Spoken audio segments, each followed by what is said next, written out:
God is imaginary. Proof number 35. Realize that God is impossible. If you consult the dictionary, here is the first definition of God that you will find. A being conceived as the perfect, omnipotent, omniscient originator and ruler of the universe, the principal object of faith and worship in monotheistic religions. Most believers would agree with this definition because they share a remarkably clear and consistent view of God. Yes, there are thousands of minor quibbles about religion. Believers express those quibbles in dozens of denominations: Presbyterians, Lutherans, Catholics, Baptists, Episcopalians, Methodists, and such. But at the heart of it all, the belief in God aligns on a set of core ideas that everyone accepts. What if you were to simply think about what it would mean if there were a perfect, omnipotent, omniscient originator and ruler of the universe? Is it possible for such a being to exist? Epicurus thought about it in 300 BCE, and he came up with this: the gods can either take away evil from the world and will not, or, being willing to do so, cannot. Or they neither can nor will. Or lastly, they are both able and willing. If they have the will to remove evil and cannot, then they are not omnipotent. If they can, but will not, then they are not benevolent. If they are neither able nor willing, then they are neither omnipotent nor benevolent. Lastly, if they are both able and willing to annihilate evil, how does it exist? See proof number 31 for another angle. In other words, if you sit and think about who God is supposed to be, you realize that such a being is impossible, ridiculous, in fact. Take this quote from the Bible. In Matthew chapter 7, verse 7, Jesus says, "Ask, and it will be given you. Seek, and you will find. Knock, and it will be opened to you.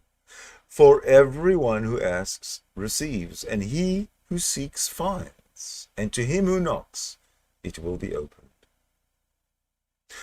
Or what man of you, if his son asks him for bread, will give him a stone? Or if he asks for a fish, will give him a serpent? If you then, who are evil, know how to give good gifts to your children, how much more will your Father who is in heaven give good things to those who ask him? The impossibility of God is visible here as well. Based on Jesus' statement, let's assume that you are a child and you are starving in Ethiopia. You pray for food. What would you expect to happen based on Jesus' statement? If God exists as an all-loving, all-knowing, and all-powerful parent, a Father in heaven, you would expect God to deliver food to you. In fact, the child should not have to pray. Normal parents provide food to their children without their children having to beg for it. Yet, strangely, on planet Earth today, we find tens of millions of people dying of starvation every year.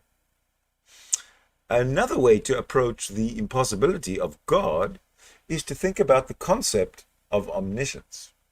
If God is omniscient, then it means that he knows every single thing that happens in the universe, both now and infinitely into the future. Do you have free will in such a universe? Clearly not. God knows everything that will happen to you.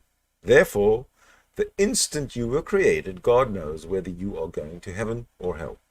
To create someone knowing that that person will be damned to hell for eternity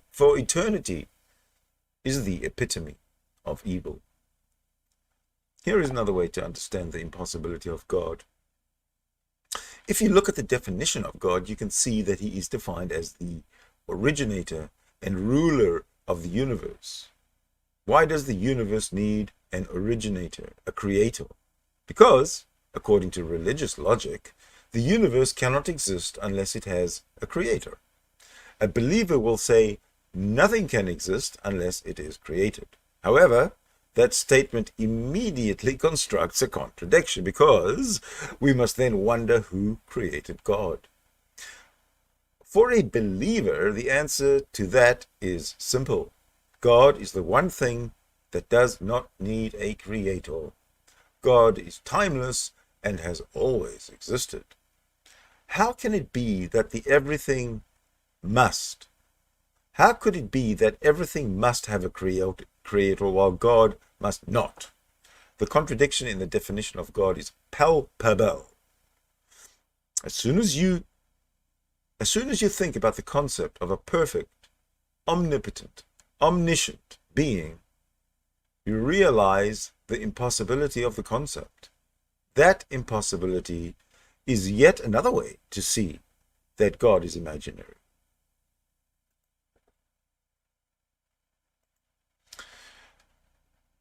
That brings to the conclusion proof number 35 of 50 that God is imaginary.